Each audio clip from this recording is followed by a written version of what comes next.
সবসময় ভিসা আমি কাগজ পাঠাইলে হইয়া যাই গা। এবার তারা আমার সিডি দিছে, আমি বলে সরাসরি যাওয়ান লাগবো।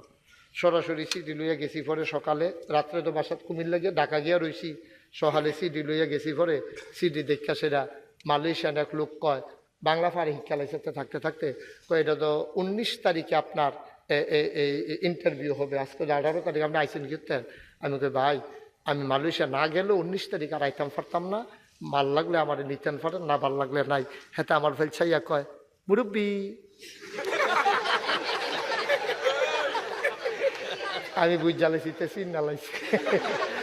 তো আমার ভিতরে তো ভিতরে নিয়ে আসে, আমি গেলাম আমরা কি তা ভিতরে আনছো? কয় হুজুর ওই ভিতরে আনছি, আপনি কোনো এমনি আইলেন না, ওই আপনার এর লাগিয়া আমরা সাওনের লাগিয়া আপনারা আনছি, আসলে আওনের কাম লাগে না। কারবার আর কি কারবার। আমি তোমরা সাওয়াই যে আমার কি কষ্টটা হয়েছে এটা বুঝাইতাম পারাম আমি।